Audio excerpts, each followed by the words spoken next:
This woman sits third on the association's board, and she ends every ranked match the same way. One strike, the challenger down before the bell even settles. 19 straight wins, 19 knockouts, and not one opponent has lasted past the opening exchange. Her next opponent is a nobody just out of prison, a convict the association swears wiped out his own squad, a crime he says he never touched. His name is Seihan. Somewhere in the gallery, a betting board quietly stops taking wagers on him because nobody thinks the number matters anymore. Everyone in the gallery already knows how this ends.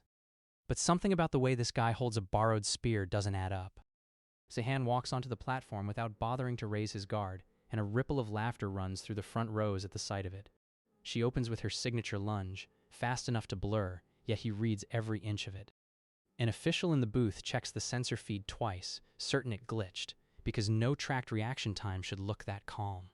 She pushes harder, certain one hit will land, and he drifts past all of it, hands loose. Then he leans in and tells her, quiet, that she telegraphs the kill a half-second early. Her jaw tightens, and somewhere behind her a coach mutters that she's never been talked to like that mid-match. Furious, she pours her whole core into a finishing thrust meant to end him. The crowd flinches at the force, and two officials near the platform actually step back. Seihan finally sets his feet, and takes her off the platform in a single beat, like he'd been waiting the entire time. The referee doesn't call it for a full 3 seconds, because his brain is still buffering. Somewhere in the stands, the same heckler who laughed at his stance goes completely silent. When the board updates, a name that was ranked 311 this morning is suddenly circled in red. An assistant runs the number twice before she'll believe the system isn't broken. So how does a man everyone wrote off outfight the third seat with a spear that isn't even his? Let's back up 6 years, because none of this starts with a win. 6 years ago, our boy walked into a collapsing A-rank gate with 11 squad mates and walked out the only one breathing. The rescue team's mana sensors flagged only one heartbeat inside the collapse, and command almost logged the whole squad as a total loss before they found him. The association found him kneeling in their blood, and the story wrote itself. 12 hunters went in, 1 came back, and that one gets the cell. His hands wouldn't stop shaking for 3 days straight, but nobody in the report called that grief. Nobody asked why the survivor was the one with the fewest wounds. They just needed the paperwork closed. At the hearing, the guild that sponsored the raid handed over a clean, tidy report, and the report said Seihan lost control of his ability and cut down his own team. The one witness statement that contradicted it went missing from the file before the second session even started. His public defender was a tired man who'd clearly already accepted the verdict on the walk-in. Seihan told the truth once, watched the room decide it was a lie, and then stopped talking for 6 years. The gavel came down, and the useless son of the Ryu house became a number in a prison ledger. Only one familiar face sat in that courtroom, and it wasn't there to save him. His younger brother watched the sentence land with the calm of a man reading a grocery list. Meet Ryu Dewan, the good son, the guild's rising star, the sibling who inherited everything the moment Seihan was buried. When the judge read the number of years aloud, Dewan checked his watch, like he had somewhere better to be. He didn't cry. He straightened his cuffs and left before the guards finished the shackles. Prison doesn't build hunters, it starves them, and for 6 years Seihan's mana channels sat cold and unused. But a body remembers work even when it's forbidden from doing it. Every night, in a cell the size of a closet, our boy ran the same forms with no weapon, no mana, and nothing but the memory of 11 people who deserved better. A guard on the night shift once caught him mid-stance and just walked past, figuring a broken man swinging at nothing wasn't worth the paperwork. He wasn't training to escape. He was training to be ready the day the door opened. That day came on a gray morning with a clerk sliding a box across a counter. 6 years, time served. Here's your old jacket, a transit card, and the gear they'd logged the day they took you. No apology, no retrial, no welcome. The guard didn't even look up as Seihan signed the release form, and that indifference stung worse than any insult. Seihan stepped into daylight, a free man with a felon's mark on his hunter license, 0 people waiting for him, and one thing he'd never let them melt down, his dead squad captain's sword, cold in his hands since the collapse 6 years ago, for a reason he couldn't yet name. The transit card was empty, so he walked the 11 blocks to the nearest hostel. Halfway there, he passed the old dueling arena where his squad used to train, and stopped a full minute staring at the boarded-up entrance before making himself move on. His hunter license still worked, technically, which is the association's cruelest joke. A convicted squad killer can register for ranked matches because the board doesn't care about your morals, only your wins. What it does care about is that a felon starts at the very bottom, ranked below teenagers who've never cleared a gate. The clerk recognized his name from the file, smirked, and stamped the form slower than she needed to. Rank 311, no guild, no gear, no allies. A kid barely out of trial matches shoved past him in the queue without apologizing, and Sehan let it go rather than start something on his first hour back. Perfect place to start if you're planning to burn the whole thing down. With his last coins, Sehan bought the cheapest spear a back alley shop would sell him, a dull thing with a cracked shaft. He didn't need it good, just enough to survive one registration duel and book a real match. The shop smelled of rust and lamp oil, and the owner kept one eye on him the whole time, pricing him as a threat rather than a customer. What he didn't expect was the feeling that hit him the second his hand closed on a different weapon entirely, one hanging forgotten on the back wall, half buried behind cracked shields. It was a worn short sword, unlabeled, priced like scrap, and the moment Sehan touched it, his mana channels lit up for the first time in 6 years. Not from his own strength, from something already inside the steel. His knees nearly buckled, and he gripped the shelf to stay upright while the shopkeeper asked if he was all right. A voice that wasn't a voice pressed one sentence into his skull: "Finish what I couldn't." For a heartbeat, the shop blurred, and he saw, or thought he saw, a stranger's hand closing over his own on the hilt. He just discovered the rule that runs this entire story. Here's how it works, and he pieces it together over the next brutal week. When a hunter dies, their technique doesn't always die with them. It settles into the weapon they loved, dormant, waiting. But the blade won't wake for just anyone. It only answers to someone that Hunter would have willingly handed it to, and it comes with a string attached. Whatever job got them killed, you inherit it. That first night, he tested the theory alone in an alley, running a drill he'd never learned, and his body moved through it like memory that wasn't his. There was an uglier version of the rule too, one he only half believed then, that the trust could be taken instead of given if you arranged the death and stood over the body. He filed it away, not yet knowing why it mattered. The shopkeeper, a jittery old man with a glass eye, said the short sword came from an estate sale. It belonged to a mid-board hunter who died clearing a nest 3 years back, a woman the guild had quietly stopped mentioning.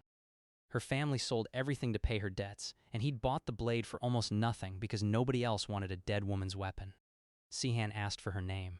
The old man hesitated before giving it, as if saying it aloud might be bad luck. And the job that got her killed was still sitting on the association board, marked unfinished, waiting for a corpse to volunteer. The unfinished job was a C-rank nest that had already killed 4 hunters, which is why nobody at C-rank would touch it. Sehan registered for it before he'd even eaten a proper meal. His logic was simple and a little unhinged. The sword wanted the job done, and a woken technique was worth more than a full stomach. A junior clerk tried to talk him down, sliding a list of safer D-rank postings across the desk. Sehan pushed the list back without reading it and signed the nest waiver instead. The nest was a flooded drainage tunnel packed with burrowing insects the size of dogs, and the first one lunged before Sehan's eyes adjusted. His body was 6 years rusty, his stamina was a joke, but his hand moved on instinct that wasn't entirely his. The dead woman's technique flowed through the short sword, a low, sweeping cut built for exactly these things. One swing, and the bug came apart at the middle like someone had undone a zipper along its spine. The stagnant water dragged at every step, and he slipped on a submerged rib cage, cracking the back of his skull against wet stone. A borrowed technique isn't a free win. It's a language you have to learn while someone's trying to eat you. Sehan's timing was off, his footwork lagged, and a second bug raked his shoulder open before he caught the rhythm. But he spent 6 years doing forms in the dark, and he adapts fast. By the 10th kill, the sword and his hand were speaking the same sentence. Blood from his shoulder ran down the blade and mixed with the tunnel water, and he started reading the insects by the ripples they threw ahead of themselves. By the 15th kill, he wasn't flinching anymore. He was hunting. When the nest queen finally surfaced, a bloated thing that had been feeding on 4 dead hunters' gear, Sehan already understood the technique in his bones. He drove the short sword through the soft seam under its jaw, the exact strike the dead woman had died trying to land. The job that killed her closed with her own blade, in a stranger's grip. On the board, a number ticked. Rank 311 became 240. Inside the queen's ruptured gut, he found the mangled tags of the 4 hunters who died there before him, and pocketed them instead of leaving them for the cleanup crew. He also recovered a second weapon fused into the queen's carapace, a broken gauntlet blade none of the reports had mentioned. Back at the association's clearing office, the clerk who logged his kill did a slow double-take at the felon mark on his file. A C-rank nest solo, first job out of prison, with a scrap short sword. The numbers didn't sit right with him. He stamped the reward anyway, because rules are rules, but he flagged the file for review. Somewhere upstairs, a name that was supposed to stay buried had just made a noise. He also logged the 4 recovered dog tags and phoned the family's liaison line to schedule notifications for the next morning. He set the broken gauntlet blade aside in an evidence tray, unsure what protocol covered a weapon found inside a monster. The next morning, our boy showed up to the ranked lobby, and a mid-board hunter decided the felon needed a lesson in manners. This was Ju Taek, rank 90, a loud man with a louder sword and a following that laughed on cue. He blocked Sehan's path, sneered at the scrap short sword, and asked out loud how it felt to walk free while a whole squad rotted. The lobby went quiet, waiting for the convict to swallow it. Sehan didn't swallow it. He offered Ju Taek an unranked spar right there. No reward, no record, just the two of them. The bully took it like a birthday gift and lunged for an easy highlight clip. 3 seconds later, rank 90 was flat on the tile with the short sword's edge resting cold on his neck, and the entourage that had laughed on cue a moment ago was suddenly very interested in their own shoes. Our boy helped him up, told him the squad rotted because somebody wanted them to, and walked to his match. Nobody in that lobby laughed at the felon again.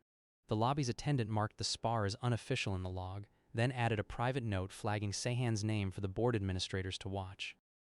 That first noise reached a quiet office where a young woman ran the guild's ranking analytics for a living. Her job was to spot anomalies on the board before rivals did, and Sehan was a screaming anomaly in a plain gray jacket. She pulled his file, saw the conviction, saw the impossible clear rate, and leaned back in her chair. Her supervisor had already flagged that file for deletion, calling a convicted felon not worth the storage space. Miru copied it to her personal terminal before the order could go through. Meet the broker, Miru, the one person in this story who looks at our boy and sees a bet worth making instead of a corpse worth stepping over. Miru found him 2 nights later in a noodle shop, eating like a man who'd forgotten food was allowed. She slid into the seat across from him and laid it out flat. She reads the board, he climbs it, and she takes a cut for keeping the sharks off his back. She didn't ask if he killed his squad. She asked how fast he wanted to move. Sehan asked why she'd waited 2 nights instead of catching him at the gate. She admitted she'd spent that time confirming no one else on the board had clocked him yet. She slid a folded contract across the table and told him to read it while he walked. Sehan wanted to know why a guild analyst would bet on a felon, and Miru's answer was the first honest thing anyone had told him in 6 years. Her older sister had been on a raid the guild wrote off as an accident, and the report smelled exactly like his did.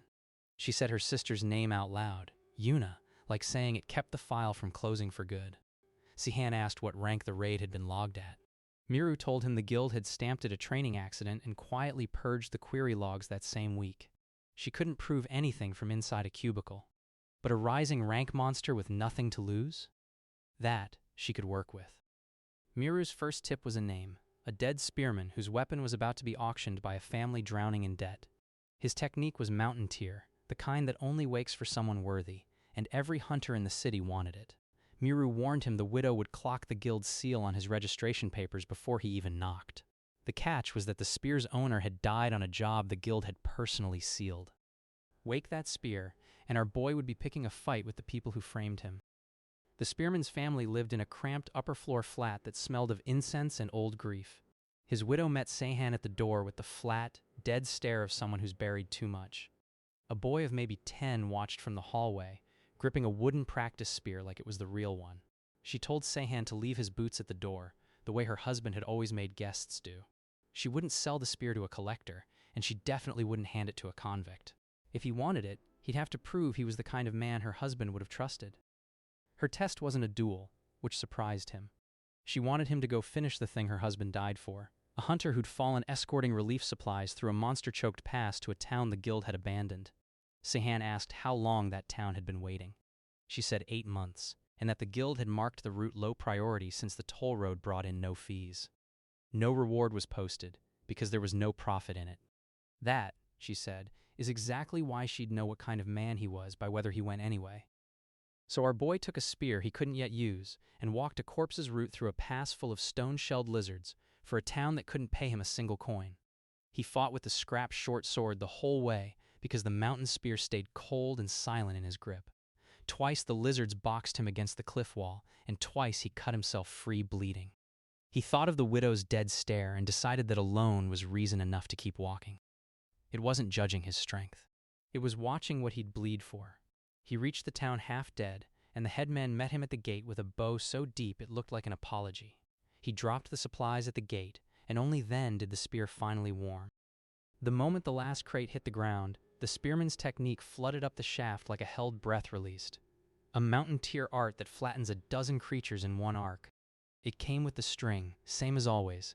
The job that killed the spearman was a guild-sealed raid, and Sehan was now bound to reopen it. He carried the widow, her husband's spear, awake at last, and told her the debt was his to finish. She ran her thumb along the haft and named it aloud for the first time in years. Sehan repeated the name back once, like a vow. She asked him not to die with it, leaned against some wall, and he promised it would come home either way. Rank 240 became 106 almost overnight, because a mountain-tier spear turns C-rank gates into chores. 2 clean board jumps in a month gets whispered about in guild break rooms. Hunters pulled up the felon's file just to gawk at the climb. A junior clerk pinned the ranking chart above the coffee machine with Sehan's name circled in red. 2 veteran spearmen argued over whether the footage's technique was even human-taught. And in a mirrored glass office atop Baeksan Guild, the whispers finally reached the man who'd buried him. Baeksan Guild sponsored the raid where Sehan's squad died and handed the court the tidy lie that buried him. Its chairman is a smooth, silver-haired man who has never lost sleep over a corpse. He built his tower on sealed reports and mourned heroes, and a climbing convict is a crack in that foundation. His aide laid the ranking printout on the desk without a word. The chairman studied the circled name, then slid the paper into a drawer he kept locked. He didn't panic. He picked up a phone and called the one person guaranteed to hate Sehan more than he did. That call went to Ryu Dowan, the good son, who took it with a thin smile. The guild wanted the felon slowed. Dowan wanted him dead. He took the meeting in his father's old study, still full of photos of the brother he'd buried under a lie. Within a day, an unofficial bounty circulated through the lower guilds. Not a kill order on paper, just a generous sponsorship for anyone who could break the streak. Dowan set the figure high enough to tempt hunters who'd never cross a chairman directly. The first taker cornered Sehan in a stairwell outside a gate site, a heavy-set axe hunter grinning about easy money. He swung like the money was already spent. Sehan slipped the axe, drove the spear's butt into the man's gut, and folded him against the wall before the grin finished forming. The axe clattered down 2 flights. Sehan checked the man's ribs weren't caved in, then pocketed his guild badge to trace the sponsor's name later. He didn't raise his voice, just told the axe hunter to hang onto his coin since he'd be needing it for the copay. Sehan let the axe hunter live and sent him limping back with a message. The felon isn't running, and the next envelope comes with a name on it. The badge traced to a mid-tier guild with no obvious grudge, proof the bounty had already spread past Dowan's first circle. Miru, watching from her cubicle, saw 3 more bounty flags flicker onto Sehan's file within the hour and screenshotted each before it could be scrubbed. The streak had made him a target, and the target had just told the whole city he liked it here.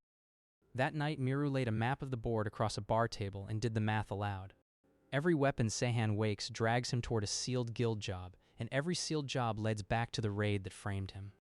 She pulled in a 4th name, a shield bearer who died 2 years before the spearman on a raid with an identical seal. "It's not a coincidence," she said. "It's a shape." The dead hunters whose blades answer him all died on jobs Baeksan buried, meaning someone was cleaning house long before his squad ever walked into that gate. She underlined the shield bearer's name twice and pushed the map toward Sehan. One thing Miru said stuck with him. Somebody up that ladder had been using gates as a place to make people disappear. His squad was just one more mess swept under one more report. Not bad luck. Housekeeping. He asked how many other squads might fit the pattern, and she didn't have a number, which scared him more than a bad one would have. She promised to keep pulling threads quietly. Sehan spent that night listing every name he remembered from his old squad's final roster, so none of them stayed nameless in his head. The next weapon on Miru's list came with a rival attached. A dead duelist's rapier was about to go to the second son of a knightly house, a slick prodigy who'd never lost a sanctioned match. Meet Han Jiwoo, all silk and confidence, the kind of hunter who thinks the board is a family heirloom. He wanted the rapier for its pedigree. Sihan wanted it because the duelist died on a Baeksan job too. Miru found Jiwoo's bid already posted, boastful and public. Sihan couldn't outbid him, so he requested a challenge match instead, the one legal loophole for contested relics. The registrar raised an eyebrow at a felon invoking a knightly house clause, but stamped it anyway. Jiwoo challenged Sihan to a ranked duel for the blade, with a bow so polished it was almost an insult. The gallery expected the noble prodigy to put the felon back in his place. Jiwoo expected it too. He opened with a textbook flurry meant to end things in 10 seconds and looked pretty doing it. Sihan read it like a children's book and let it whiff past his ear. In the third row, Jiwoo's older brother leaned forward with the smug patience of a man watching a formality play out. A betting clerk quietly adjusted the odds against the felon before the first exchange had even finished. For the first minute, Sihan did nothing but not get hit, hands at his sides, which drove Jiwoo up the wall. His clean technique frayed as the crowd's cheers curdled into confused murmurs. He was fencing a wall, and the wall was bored. Then Sihan tapped him once on the sternum with the mountain spear, gentle as a doorbell, just to prove he could have ended it whenever he liked. Someone in the upper deck laughed before catching themselves. Jiwoo's ears went red, and he shot a glare at the noise instead of his opponent, costing him a half-second he didn't have to spare. Humiliated, Jiwoo abandoned his forms and went for a real killing thrust, aura screaming down the rapier he didn't even own yet. It was fast. Sihan let it come, pivoted a hand's width off the line, and let the noble's momentum carry him stumbling past. One sweep of the spear took Jiwoo's legs out. The prodigy hit the platform face first in front of everyone he'd ever looked down on. The referee started a count out of habit before realizing there was nothing left to count toward. His brother in the stands didn't move a muscle, just filed the loss away like a ledger entry. When it was done, the dead duelist's family walked past their noble bidder and offered the rapier to Sihan instead. A blade like that answers to the one who fought like its owner did, not to pedigree. Jiwoo watched a felon collect the weapon he'd considered his birthright, and something in his silk-smooth face cracked for good. Rank 106 became 62, and Sihan had made his first real enemy on the board. The duelist's widow pressed his hand a moment longer than the handoff required and asked him, quietly, to find whoever sealed her husband's file.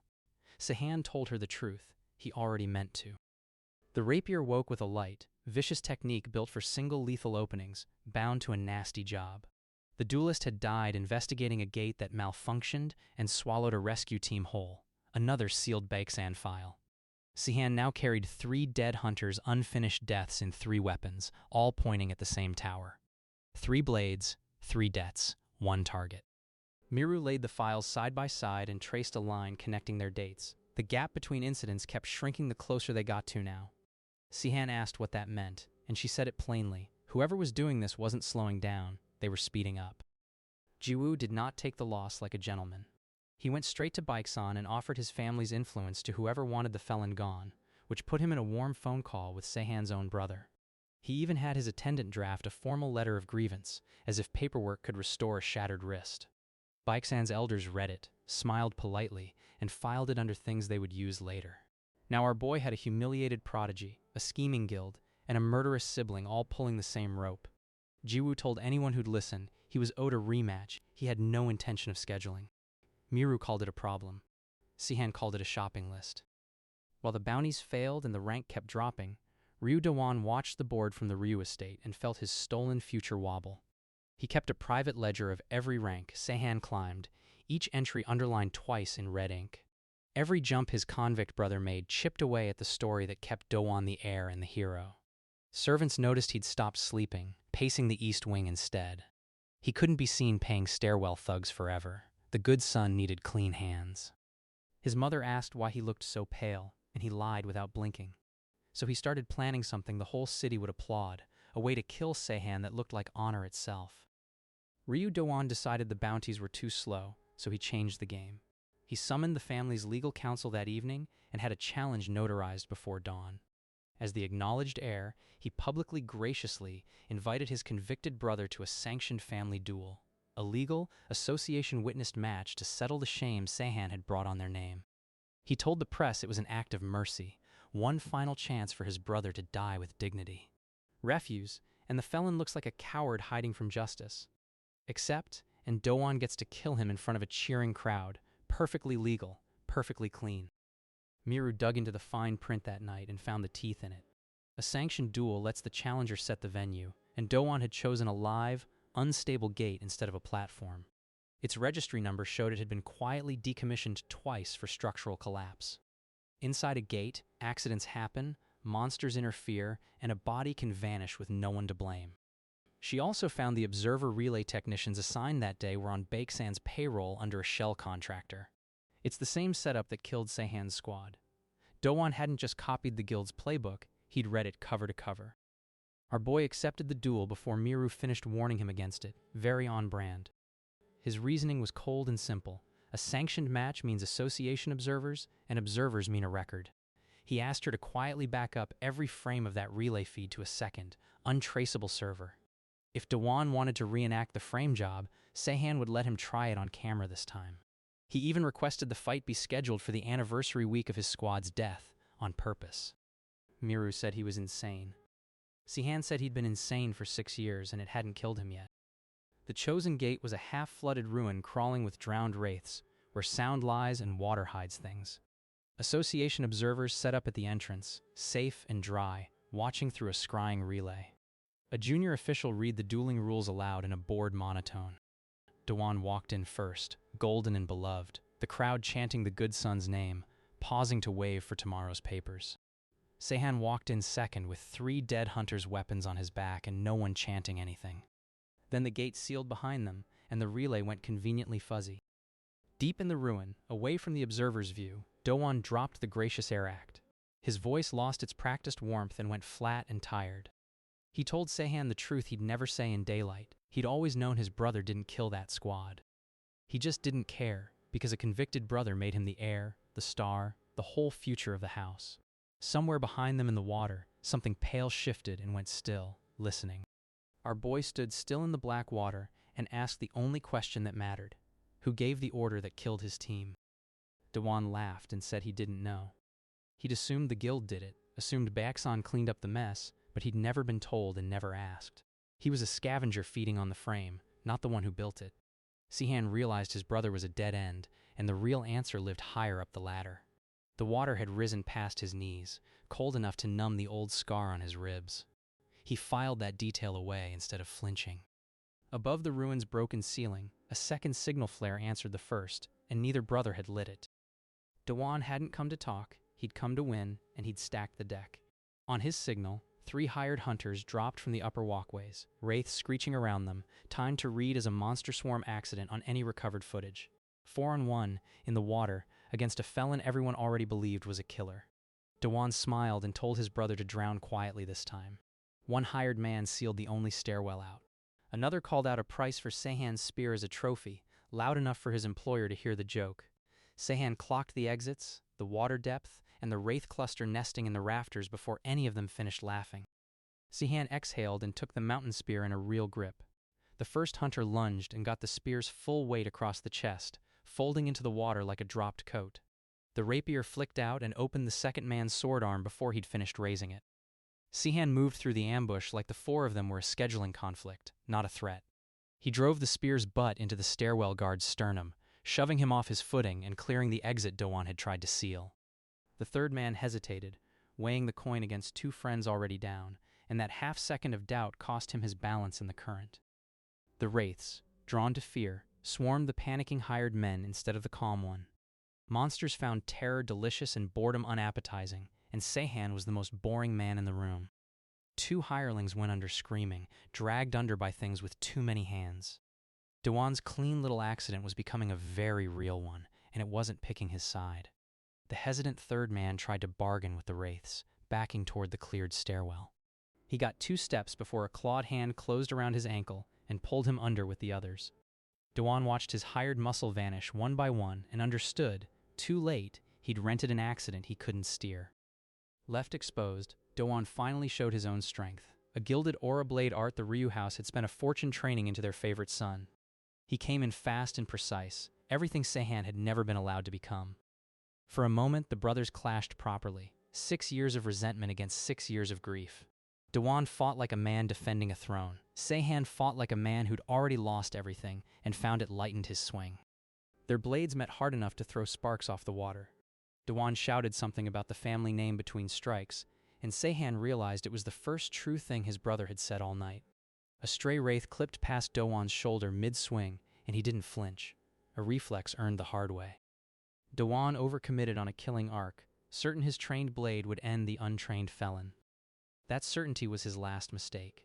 Sehan slipped inside the swing, caught his wrist, and drove him down into the shallows hard enough to knock the aura clean out of him. He put the spear's tip to his brother's throat and did not push. Killing Dowan would feel incredible for 1 second, then hand the guild its murderer. So he didn't. Dowan lay gasping, waiting for a killing stroke that never came.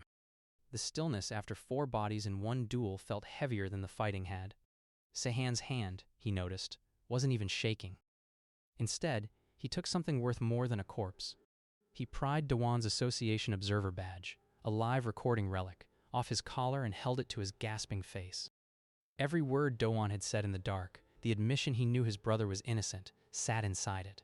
Sehan didn't need to kill the heir. He needed him on record calling himself a liar. He pocketed the badge before Dowan's breath fully returned, in case he thought to lunge for it, then turned his back on the family that had tried to drown him twice and walked toward the stairwell alone. Behind him, Dowan didn't call out, and the silence told Sehan everything he needed about how this would end. When the observers finally cleared the malfunction and reopened the relay, they found the good son on his knees in the water and the felon standing over him, unhurt.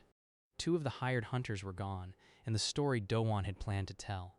Tragic accident, brother lost, no longer had a corpse to hang on. A relay technician logged the anomaly and flagged it for review before anyone thought to stop him. Dowan had to walk out of that gate alive, next to the brother he'd tried to drown, and smile for the crowd.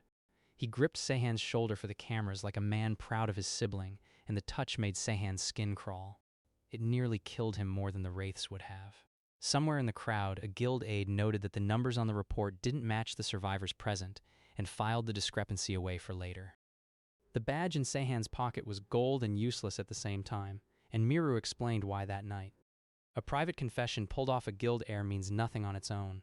Baeksan would call it doctored, coerced, a felon's forgery, and bury it under lawyers. She laid out 3 cases where similar recordings had vanished into arbitration rooms and never surfaced again. Evidence isn't worth anything until it's spoken where the board can't look away. Miru sketched the association's viewing charter on the table in chalk dust, showing him exactly which rank thresholds triggered a mandatory public broadcast. To make Dowan's words matter, Sehan would have to force the truth into the open on the guild's own stage. And the only stage big enough was the ranked board itself. The higher he climbed, the closer he got to sanctioned matches the whole association watched live, the kind of arena Baeksan couldn't fog with a bad relay. So our boy kept climbing, blade by blade, debt by debt. Rank 62, then 40, then 29, each jump a dead hunter's job finished and a sealed file cracked open. At rank 40, he broke a duelist's guard in under a minute and left the crowd murmuring his name for the first time. At rank 29, an official pulled him aside afterward to ask, off the record, who'd trained him. The board wasn't his goal anymore. It was his megaphone. Baeksan got tired of stairwell thugs and hired a professional this time, a tracker assassin named Bora, who'd never once failed a contract. She didn't challenge our boy on a platform. She followed him for 3 days, learning his roots, his blades, the exact reach of that spear. She kept a small ledger of his habits, timed down to the minute he bought his morning tea. When she finally struck, it was from behind in a crowded market, a poisoned needle aimed at his neck to end the streak with no witnesses. Sehan felt the wrongness a half-beat before the sting. He twisted, and the needle meant for his throat raked his jaw instead, a shallow line that still burned like acid going in. His vision swam, his hands went distant, and for the first time a hired blade had actually drawn real blood on our boy. A nearby vendor screamed and knocked over a fruit cart, and the chaos briefly hid Bora as she slipped away. Bora melted back into the crowd to let the poison do the rest. She'd retired a dozen hunters this exact way, patient and certain. She'd just never hunted a man who spent 6 years learning to move without his eyes. Half poisoned and losing his sight, Sehan didn't run. He stood still in the middle of the market and closed his eyes the rest of the way. 6 years of forms in a black cell meant his body knew the spear's reach without a single scrap of light. Bystanders scattered from the widening circle around him, sensing something was about to happen before they understood what. When Boris slid in for the confirmation kill, He read her by the shift of the air and the scuff of a boot, and the mountain spear found her out of nowhere. She went down stunned, beaten by the one disadvantage she'd counted on as her win. His knees buckled a second later as the poison finally caught up with him, and the last thing he registered was a stranger's hands catching him before the dark took over. Sehan didn't kill her, because a live professional carries things a corpse can't hand over. Sweating out the poison, he asked who signed her contract, and Bora, genuinely rattled at losing blind, gave him more than a name. Baeksan wasn't only paying to stall his climb anymore. The guild had pulled his squad's old file out of the archive and moved it somewhere new, somewhere guarded. Someone up the ladder had gotten very nervous the moment a felon started waking buried blades. She named the district where the file now sat, then begged him to let her walk away from the whole business. He let her live, and word of that mercy would travel faster through the guilds than any threat he could have made instead. The humiliated prodigy hadn't gone quiet, he'd gone clever, and clever is worse. Han Jiwoo used his family's clout to get himself named the sanctioning official for one of Sehan's ranked gate clears, the man who inspects a gate and certifies it safe to enter. A rigged inspection is a beautiful murder weapon. Jiwoo signed off on a gate he'd quietly had destabilized, smiled at the felon, and wished him luck with real warmth. The association clerks who scheduled sanctioning officials owed his family favors older than Sehan's entire sentence. Jiwoo picked the gate himself, choosing a clear rated just past what a felon on a leash was supposed to survive alone. Halfway through the clear, the gate did exactly what Jiwoo paid for and began to fold, the ceiling grinding down toward a felon who wasn't supposed to walk out. For a moment, it was 6 years ago all over again, a rigged gate, a hunter left inside, a tidy accident already half-written. But our boy has cleared enough tampered gates by now to know the smell of one. On his way in, he'd already spotted the anchors bolted into the walls. Loose dust had sifted from a ceiling seam that hadn't looked unstable an hour before, and he'd clocked it without breaking stride. He kept moving toward the anchor line instead of the exit, timing each breath to the grinding stone above him. Sehan didn't collapse politely. He wrenched one of Jiwoo's anchors loose, carried it out through the falling stone, and set it down on the certification desk in front of the association observers. The prodigy's own maker-marked sabotage, signed for in Jiwoo's own hand. The noble's silk face went the exact color of the paper he'd signed. Our boy cleared the gate anyway. Han Jiwoo cleared his career, straight off the board and into an inquiry. 2 birds, 1 anchor. One observer recognized the maker's stamp before Sehan had even finished setting it down. Association guards moved to flank Jiwoo before he could reach the door, and nobody in that hall stopped them. Ruined and desperate, Jiwoo did the one thing that made him briefly useful. He sprinted to Baeksan to beg for cover, and Miru was watching the tower's doors when he did. A disgraced prodigy running into the exact guild that framed a felon told our boy precisely how close the rival had always been to the rot. Jiwoo was never the enemy. He was a thread, and he'd just led them one loop further up the ladder. The tower was getting smaller. The men inside it were getting nervous. Miru trailed him at a careful distance, logging every face that opened the tower door for him. The guild's night watch let him inside without so much as a name check, which told her everything about who he'd become to them. Miru's next tip came with a warning attached, which was new for her. A dead assassin's twin daggers were surfacing, a technique that could open a man before he heard you coming. Exactly the edge Sehan would want against a guild full of blades. But the assassin had died mid-contract, and the unfinished job the daggers would bind him to wasn't a monster this time. It was a person, a witness the assassin had been paid to make disappear. Miru made him repeat the terms back to her twice before she'd even hand over the location. She'd never once asked him to think before taking a weapon. This time she did, and that alone told him how bad it was. The assassin's handler wasn't a grieving widow. He was a cold broker of his own, and his price was blunt. Finish the contract. The witness was still alive, still hiding, still worth good money, dead to the people who'd hired the job out. Wake the daggers, gain a killer's edge that would carve through Baeksan, and all our boy had to do was become the exact thing the whole city already believed he was. It was the most useful weapon anyone had offered him yet. The broker slid a photograph of the witness across the table, already circled in red ink. Sehan turned the photograph face down without answering and asked for one night to decide. And Sehan set the daggers down. He'd spent 6 years wearing a murder that wasn't his. He wasn't about to earn a real one just to speed up a number on the board.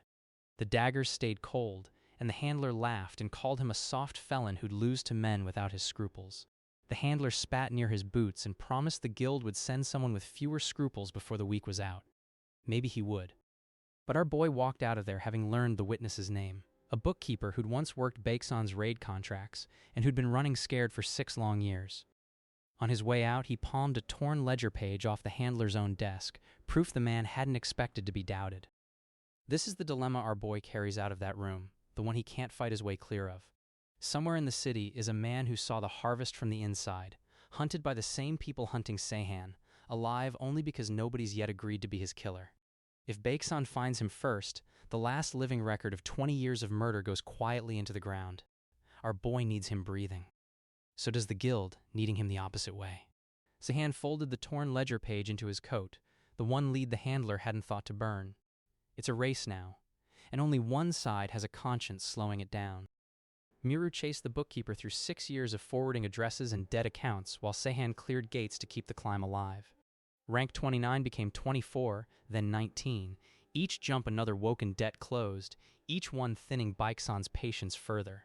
One trail led to a pawn shop where the bookkeeper had once sold his wedding ring for bus fare, and Miru sat with the owner until the old man remembered which direction he'd walked.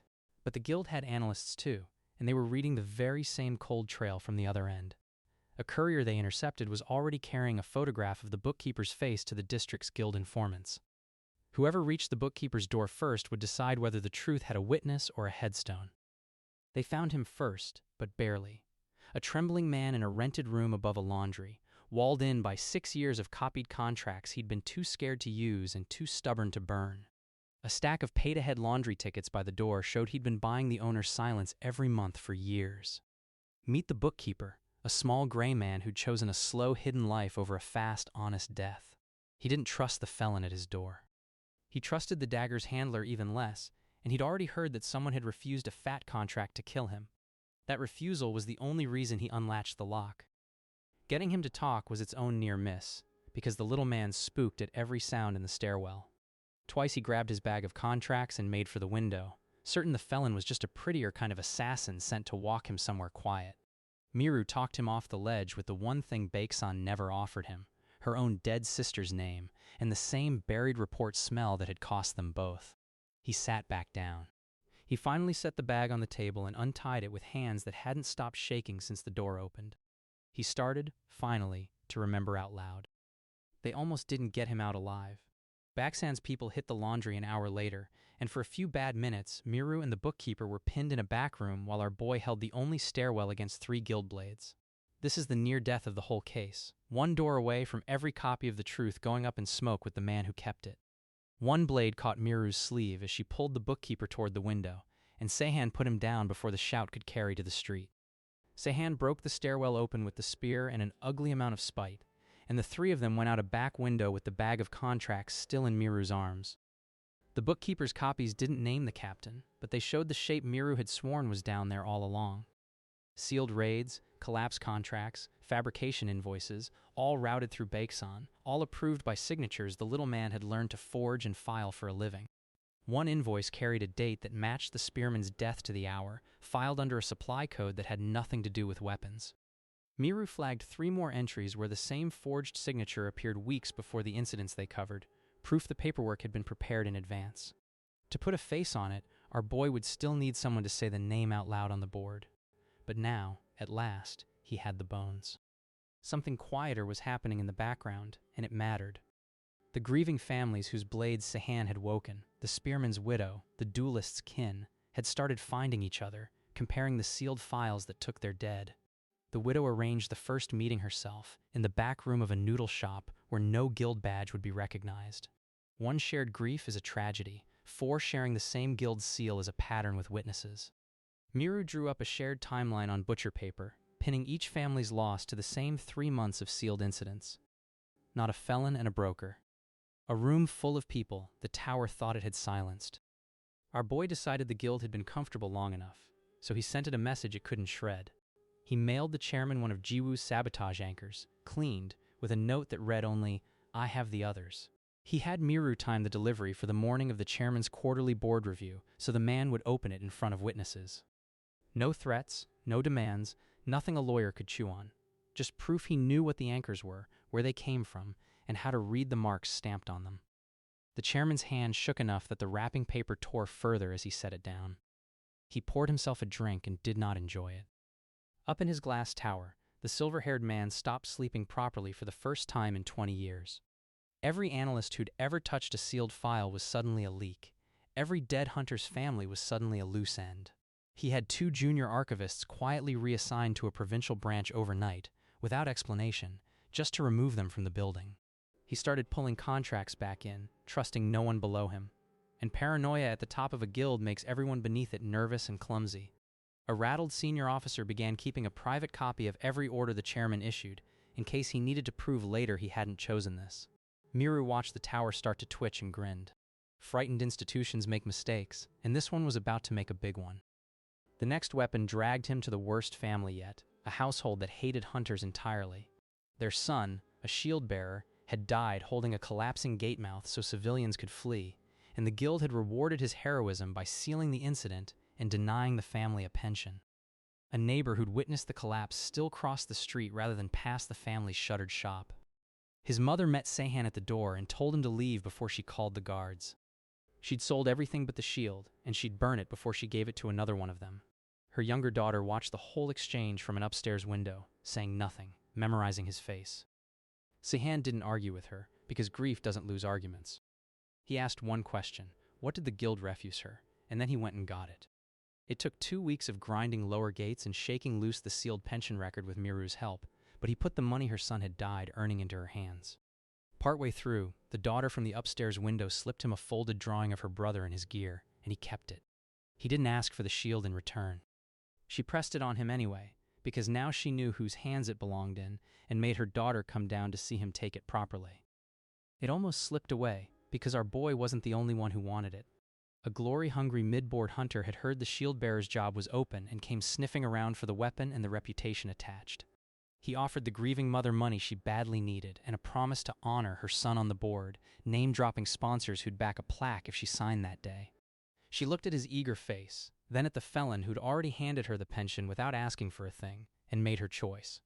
The glory hunter left empty-handed, promising in the doorway he'd remember who chose a criminal over him. Sehan said nothing back, just watched his taillights turn the corner.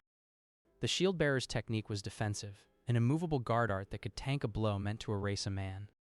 It came bound to the ugliest debt so far. The collapsed gate the son died in had been declared naturally unstable, but the seal reeked of tampering. The mother produced her son's old inspection logs, pages where he'd flagged irregular readings weeks before the collapse that no one above him signed off on fixing. The association had returned his body but never those pages, so she'd kept copies out of pure stubbornness. Waking the shield bound Sehan to reopen that exact gate and find out why it fell. 4 weapons now, and every dead owner pointed at the same buried lie. Sehan folded the logs into his jacket and promised an answer, comfortable or not. Remember the rule our boy lives by. A dead hunter's blade only answers to the person its owner would have trusted, and it never comes free. 4 times he's proven himself to 4 grieving families, and 4 times the string attached has yanked him toward the same rotten center. Miru had started a physical map on her wall, red thread running from 4 addresses to 1 unmarked point she still couldn't name. She joked she was 1 thread away from a conspiracy theorist. Neither of them laughed. The weapons aren't just power. They're a chain of witnesses, every link a hunter bikes on buried. He's not collecting gear. He's assembling a jury. The gate that killed the shield-bearer had been sealed under a mountain of danger warnings, so naturally Sehan walked right in with a shield on his arm. The placard outside still had the shield-bearer's old employee badge zip-tied to it. Inside, past the wreckage of the old collapse, he found what the guild didn't want found. 4 control anchors positioned along the main support wall, wired together with cable too clean and modern to be original. Someone had installed devices to deliberately destabilize the gate on command. He photographed each before touching anything. Wary evidence could vanish like the mother's logs nearly had. This wasn't a natural disaster. It was a demolition, with hunters left inside as the acceptable cost. He didn't get to read the evidence in peace, because the sealed gate had grown a tenant. Something huge had crawled in through the collapse years ago and made a nest of the dead hunter's tomb, a plated, cavern-filling brute that did not appreciate visitors. Its shoulders scraped both tunnel walls as it turned, and its first roar cracked loose a fresh shower of debris. For the first time the shield art earned its keep, our boy planting behind it as the thing threw its weight into him again and again. His arm went numb after the 3rd hit, but the shield's edge held, and he read the pattern of the charges instead of his own pain. He weathered it, walked it into its blind spot, and put the shield's edge through its skull. It folded sideways into the anchor wall it had guarded without ever knowing it. Then, in the quiet, he pried an anchor loose, hands shaking more from adrenaline than effort. Sehan pried one of the anchors free and found a maker's mark stamped into its base, a small, clean sigil he almost missed. He photographed it from 3 angles before even climbing out, unwilling to risk losing the one clue that felt solid. Miru ran it that night and went pale in her screen's light, calling him twice in a row rather than texting, which she never did unless truly scared. The sigil belonged to a fabrication house that did contract work for exactly one client at the association level. Not Baeksan. Higher. It belonged to the operations division that plans the association's own hero-certified raids. That division answered to one man, a name every hunter said with reverence. The captain who'd led more successful high gates than anyone alive, the hero the dead families still lit candles for. If the anchors were his, the collapses weren't accidents and the sealed files weren't cowardice. They were policy. Our boy finally had a face for the top of the ladder, the most beloved face in the association. Miru sat with the printout a long minute before she could speak the captain's name aloud. She laid his public service record beside the sealed casualty list, edge to edge. Every date he claimed to be leading a gate elsewhere lined up exactly with a collapse he supposedly had no part in. Here's the gut punch. Sehan's own squad, 6 years ago, died in a gate with the same collapse signature. The captain didn't just bury the frame job. He may have built the disaster that killed his own team. The man everyone mourns as a hero could be the man who murdered 11 hunters and let the survivor take the fall, proving that is the only revenge worth 6 years. Miru finds one more line. The captain personally recommended Sehan for that fatal assignment. She asks whether he chose Sehan's squad on purpose. Sehan doesn't answer. He just turns his cup slowly, working through 6 years of grief with a new shape to it. By now, Sehan was rank 14 and impossible to ignore, and Baeksan understood that bounties and brothers weren't enough. The chairman stopped playing through proxies and started playing the board directly, flooding Sehan's ranked queue with sponsored killers. Every match now a real fight against hunters paid to break his streak. Baeksan personally signs off on every contract himself. He sets aside a private viewing room with a direct feed to the arena. Word filters through the guild that any hunter who beats the felon publicly will never fight for a contract again. So began the gauntlet, ranked matches stacked back-to-back against Baeksan's best hired blades. A hammer wielder who fought like an avalanche. A twin-dagger assassin never seen in a mirror. A mana archer who could thread a needle across the arena. Each certain the felon would finally trip. Our boy kept rotating through 4 dead hunters' techniques like a man flipping between favorite tools. The arena schedules 3 matches in 3 days instead of spacing them out. Betting exhaustion will do what skill hasn't. Sehan asks for no delay between fights and gets it, refusing Baeksan the excuse of a rested opponent. The avalanche came first, certain he'd flatten the convict in one blow. Sehan raised the shield-bearer's guard and took the full hammer fall without moving a boot. The arena heard the impact and expected a stain. Instead, the hunter stood there, arms wringing numb, staring at a felon who hadn't shifted his weight. Then the rapier came out from behind the shield, and it was over. He drops to one knee before the point even touches him, undone by shock more than the blow. He refuses a hand up and stares at his own trembling gauntlets. Somewhere in the stands, a betting board flips the odds so fast the numbers blur. The assassin was harder, a blur of angles living in blind spots. For 30 seconds, she made our boy work, opening a thin line across his forearm. But a technique built for single lethal openings meets a technique built to survive them, and Sehan had both. He let her commit to the kill strike, caught her in the mountain spear's dead zone, and put her down with a flat, unhurried sweep. She left the platform genuinely unsure how she'd lost, demanding a replay of the final exchange frame by frame. She watches it twice, says nothing, and walks out still shaking her head. The mana archer never let him close the distance, which is exactly why the archer lost patience first. Sehan advanced behind the immovable shield, arrow after arrow, splintering against it, walking a slow, inevitable line across the arena. By the time retreat was the only move left, the felon was already inside bow range with a spear. 3 of Baeksan's best, 3 straight losses, and the board ticked from 14 to 9. The archer's last volley goes wide, burying itself in the wall instead of the shield. Sehan spares him the follow-through, tapping the spear flat against his shoulder. In the private viewing room, Baeksan sets down his glass without drinking and says nothing for a long time. Up in his glass tower, the chairman watched his expensive killers fail on live feed and lost his composure. He'd spent a fortune to stall one felon, and the felon was speeding up. Worse, guild analysts were starting to notice the pattern in Sehan's opponents, and questions were the one thing Baeksan couldn't afford.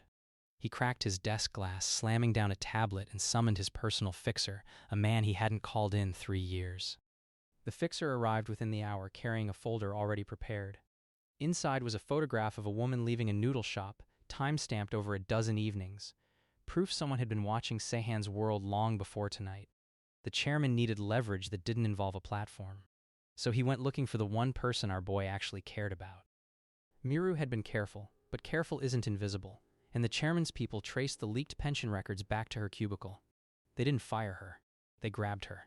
2 men in guild jackets took her at the parking garage stairwell before she reached her car, leaving her coffee cup standing on the curb as the only sign anything had happened. One evening, Miru didn't show up at the noodle shop. Instead, a message reached Sehan's phone.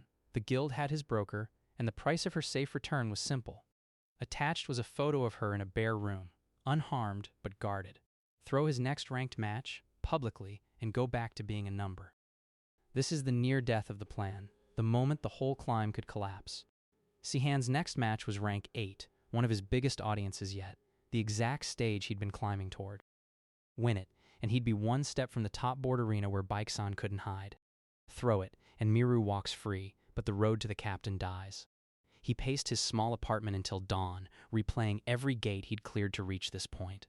He thought of the 4 hunters whose skills lived in his hands now, each a debt he hadn't finished paying, and wondered what they'd have done in his place. For the first time since the gate, our boy didn't have a clean answer. He sat with the impossible choice all night, then remembered who Miru actually was. A woman who'd bet her career on cracking a buried lie, who'd told him from day one that evidence means nothing until it's spoken where the board can't look away. He remembered her exact words over noodles weeks earlier. A hidden truth is just a rumor with better manners, and rumors die quiet. She wouldn't want to be saved by the truth going back in the ground. So Sehan made a plan that refused the guild's choice entirely. He'd win the match and get her out in the same breath. Miru's cubicle access was the key, so Sehan used the guild's own greed against them. He sent word that he'd throw the match, but only with her present at the arena as proof of life. A demand desperate enough to be believed. He worded the message to sound broken, because he knew Baeksan's negotiators would trust despair over defiance.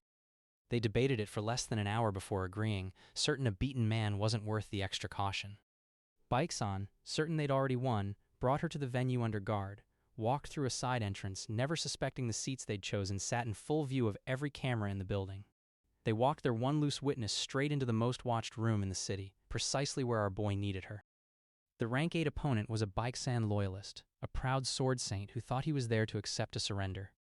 He was genuinely confused when the felon set his feet to fight. The arena expected a throne match. The guild expected a throne match. Even the referee looked ready to log a forfeit before the first exchange. A murmur ran through the stands as commentators scrambled to explain why the presumed loser was warming up like a man who intended to win. Sehan looked up at the guarded woman in the stands, gave her the smallest nod, and did the opposite of what everyone was paid to expect. The sword saint recovered fast and came in furious at being made a fool of on live feed. He was genuinely top 10 skilled, and for 2 full minutes he pushed Sehan harder than anyone since the 3rd seat. Twice he nearly closed the distance for a finishing strike, and twice the crowd rose to its feet, expecting the upset. But our boy has 4 dead hunters in his hands and a hostage in the stands, and neither lets you lose. He weathered the sword saint's best, found the half-beat opening, and dropped him clean. In the stands, Miru's guards loosened their grip in shock, giving her just enough room to stand and shout his name over the roaring crowd. Rank 8 became his. In the roar that followed the upset, the guild's guards were watching the platform instead of their prisoner, which was the point. Miru had spent the match quietly working, not to escape, but to broadcast. Using arena press credentials Sehan's win had flooded the venue with, she'd patched a data line into the board's public feed. A junior technician spotted the anomaly and opened his mouth to shout, but the crowd's roar for Sehan swallowed him whole. Miru's hands didn't shake, even though the splice cable kept slipping against the sweat on her palms. When Sehan lifted his hand for the crowd, it was her signal that the line was live. On the biggest feed in the association, Ryu Dewan's voice played through the arena speakers. The good son's own words, admitting he'd always known his brother didn't kill that squad, rolled over 10,000 people at once. A retired hunter who'd once trained under Ryu Dewan dropped his drink and started recording with both hands shaking. The crowd that had jeered the felon went dead silent. The guild's guards froze, because you can't quietly grab a woman in a room where everyone just heard the truth. A junior officer reached for his radio, then set it back down, unsure who he was even supposed to call now. Sihan said nothing. He let the dead man's confession do the talking. This is what Baeksan feared most, a truth spoken where the whole board had to hear it. In a single broadcast, convicted squad killer became man his own brother admits was framed, and the story shifted under the chairman's feet in real time. Analysts in the booth scrambled to cut the feed, but the delay had already outrun them by 11 seconds. One board member leaned toward Baeksan and asked, quietly, whether anyone had verified the recording before it reached the speakers. It didn't clear Sehan legally, not yet, but it made him something more dangerous than innocent, a question the association couldn't unask. In the confusion, Sehan crossed the arena floor and simply took Miru back, and the guards didn't dare stop him with the world watching. She was rattled but grinning because her line had held and the truth was loose. She held up the cracked data splice and told him it had cost her a burned wrist and 2 years off her life. Sehan said the burn was cheap, considering what it had just bought them. She warned the guild would come back harder now, with lawyers and worse. Sehan said good. Let them come to the top board arena, where the captain can't hide behind a seal. Cornered on live feed, the chairman did the only thing a drowning man can do. He reached for the biggest name he had. His hands trembled, dialing the number himself rather than trusting an aide. He went to the captain, the beloved hero, the top of the ladder, and told him the felon was days from the premier arena and asking questions about collapse anchors. For the first time, the man on the recruitment posters had to deal with Sehan personally. And the hero, it turned out, was very good at dealing with problems permanently. The captain didn't send hired blades or lawyers. He invited Sehan to talk, face to face, like a mentor meeting a promising junior.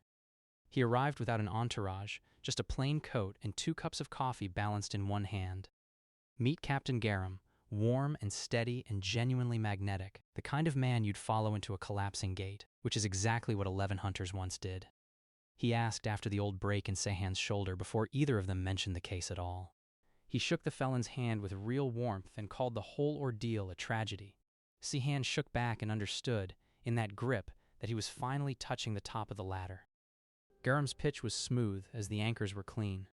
He praised Sehan's climb, mourned the misunderstanding of the conviction, and offered to sponsor a retrial, to make it all go away, restore his name, hand him a hero's future. He mentioned, almost gently, that grief had a way of poisoning even good men who dug too deep into old files. All Sian had to do was stop pulling on sealed files that only reopen everyone's grief. Sihan noticed the captain never once said his brother's name. It was the most generous offer anyone had ever made him. It was also a confession, if you knew how to listen. Garam offered to fix a conviction he'd have no power to touch unless he'd been close to the frame from the start. A clean hero doesn't have keys to bury and unbury a court record. Sihan asked how he'd known which sealed files to worry about when the felon had never named one. The warmth in Garam's face went a few degrees colder. A junior officer near the door pretended to check a clipboard. Both men understood the pleasantries were over. Garam set his cup down untouched and said he'd see Sehan at the arena instead. Sihan watched the captain's hand for a tremor that never came. So our boy did it the only way the board would witness, a formal, sanctioned match at the association's premier arena, the most watched stage in the country. A felon calling out the hero of hunters, the city lost its mind. Ticket brokers crashed within the hour. 3 networks scrapped their evening lineups to cover it live. Garam accepted with a gracious public smile, since refusing would look like fear. He told reporters he welcomed the chance to set the record straight. Privately, both knew it wasn't a duel. It was an execution, and neither was sure whose. Miru filed the paperwork herself and requested a press credential under her own name. Miru dug up everything on Garam before the match, and what she found made her hands shake. His legendary blade had cleared 100 gates, but the technique behind it wasn't earned the way Sehan's were. Garam had a long, quiet history of surviving raids that killed everyone around him, every old squad mate dead. 11 incident reports showed the same signature. Garam always took point, and Garam always walked out alone. His power, she whispered, might be built on the same theft Sehan practiced, just without consent. She called him at midnight to tell him, and he listened without interrupting. Here's the rot at the top of the ladder. A weapon only answers to someone its owner would have trusted, unless that trust is taken by force, unless a hunter's death is engineered so the technique falls to whoever stands over the body. Garam hadn't inherited his squadmates' arts. He'd harvested them. Miru laid the 11 case files in a line and traced the pattern, watching the association's cover stories collapse the same way each time. Every disaster, every sealed file, every mourned hero was a farm. The captain had fed on his own people for 20 years. The medal ceremonies, she realized, had been funerals in disguise. Now the oldest wound makes sense. 6 years ago, Garam needed a technique that lived in one of Sehan's squadmates, so he collapsed the gate to take it and left a survivor to blame. Sehan wasn't spared by luck. A living scapegoat is tidier than a 12th corpse. Miru found the requisition order Garam filed 2 days before the collapse, naming the roster that included the one hunter whose art he wanted. Our boy spent 6 years in a cell so a hero could keep a stolen sword. Sehan read the order twice, then folded it into his jacket instead of handing it back. That's the debt walking onto the arena. The night before the match, Sehan laid his 4 blades in a row and did not sleep.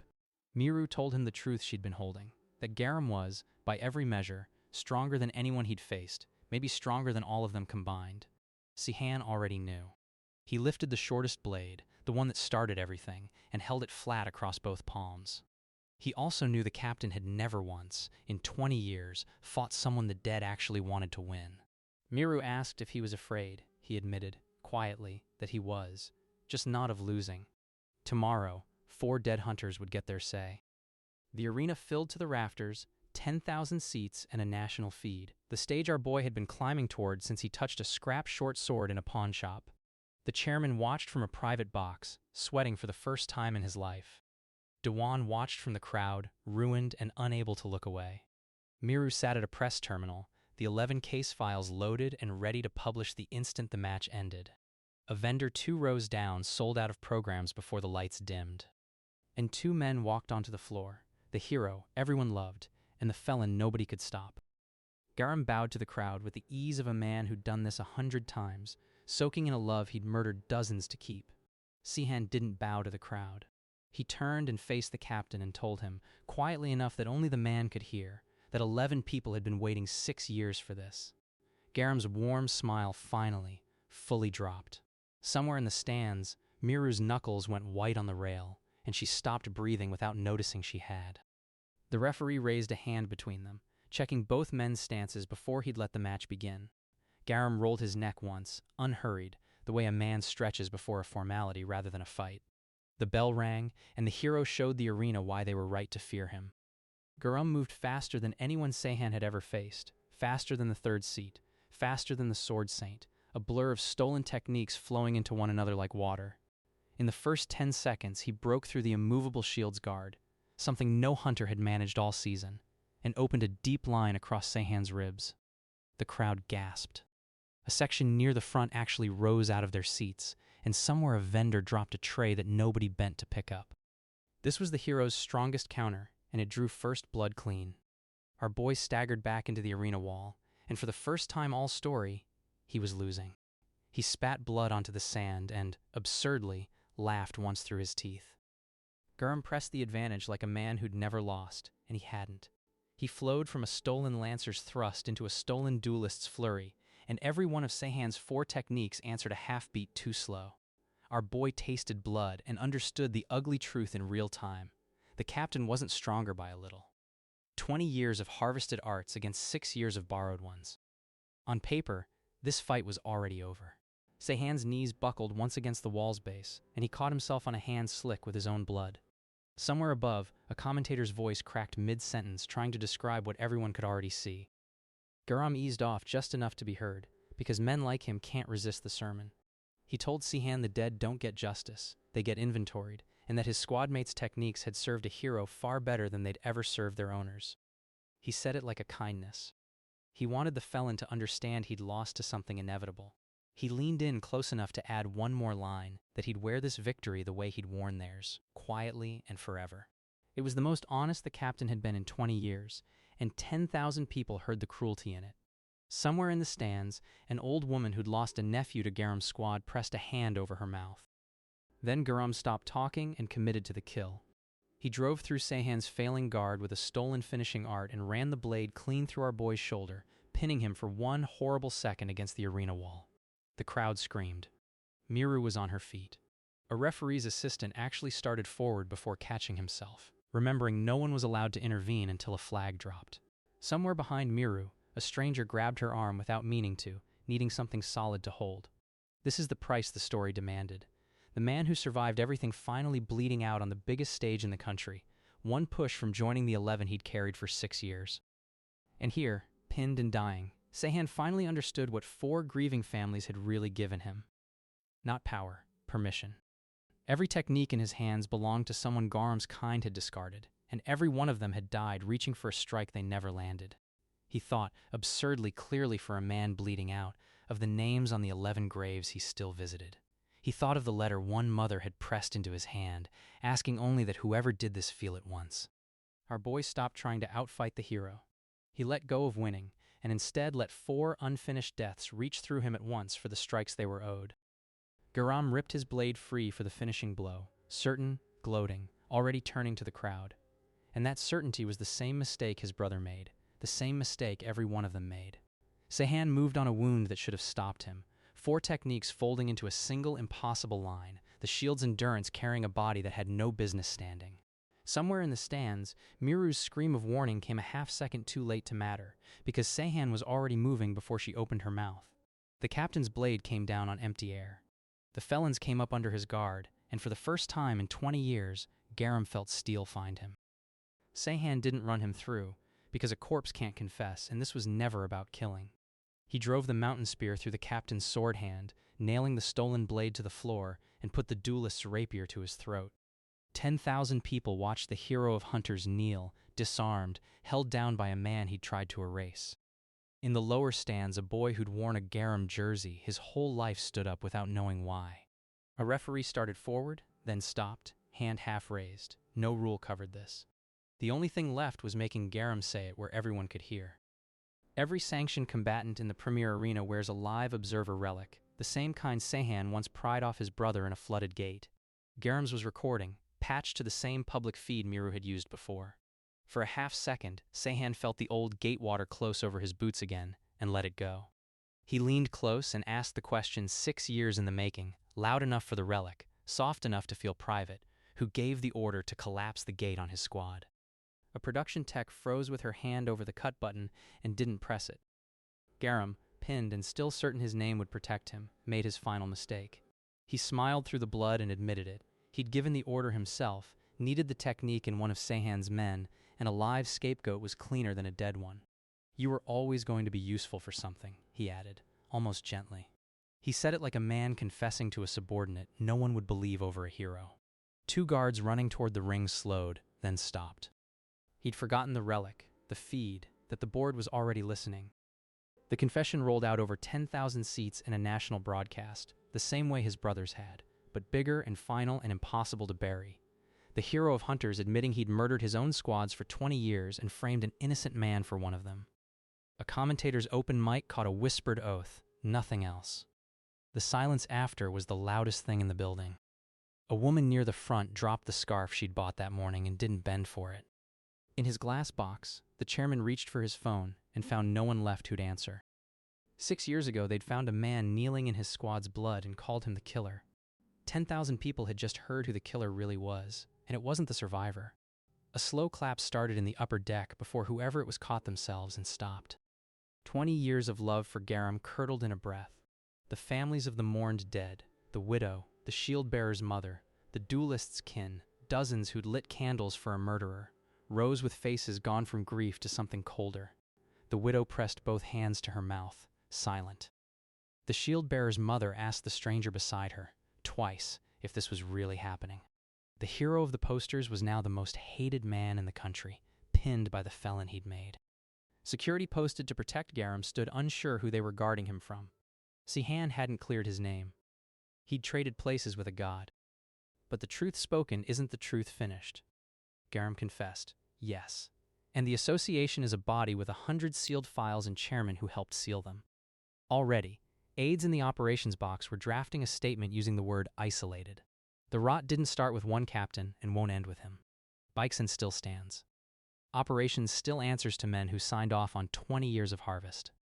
Beyond the arena walls, a courier carried a sealed envelope toward an office that had nothing to do with Garam at all.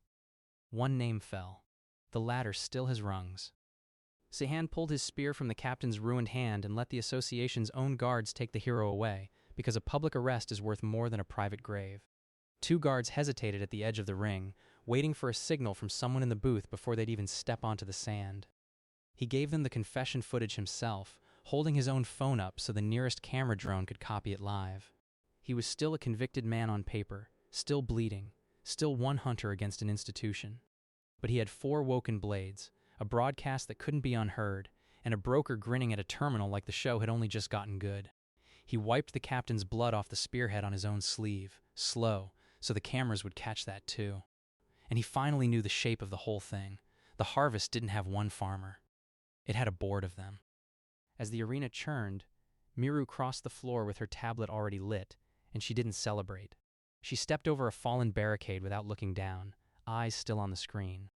She showed him the Maker's Mark records again, and the contracts under them, and the signatures under those. A courier icon blinked in the corner of one file, time-stamped an hour before the match began.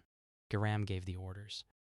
But someone approved the anchors, funded the fabrication, and sealed the files at a level even a hero couldn't reach alone. She circled a name our boy had never heard, sitting quietly above them all, and asked if he was really going to stop now. Sehan didn't answer right away.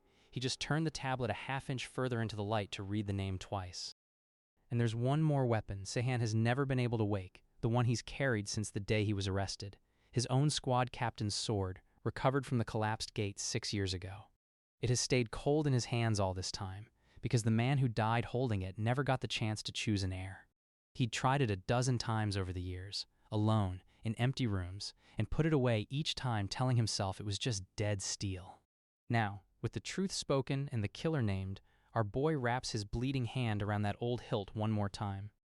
A single line of old script surfaces along the fuller, faint as breath on glass. And for the first time in 6 years, deep in the steel, something stirs. The sword's technique flickers to life, incomplete, reaching, a debt 6 years unpaid, finally recognizing the man carrying it. And it points not down at the captain already in chains, but up at the name Miru just circled. Somewhere above the arena floor, a booth official is already on a phone, trying to reach someone who isn't answering. Sehan is ranked 2 on the board tonight, 1 seat from the top, with a dying hero's confession still ringing through a stunned arena and a whole institution realizing it should have kept him buried. The gate they framed him for is about to be reopened by his own hand. And this is where we have to leave our boy, blade half woken, 1 name left to reach. If you want to see the last sword finish waking, and watch Sehan drag that final name down into the light where the whole board has to look, you already know what the top seat is going to cost him. Drop a like so the algorithm hands you part 2 the second it lands, and tell me in the comments which of the 4 blades you'd want in your hands walking into that gate. Type the name you think is sitting at the top of that board before part 2 drops, because somebody in these comments is going to call it early. Our boy went in with 11 and came out alone. Next time, he's the one holding the door.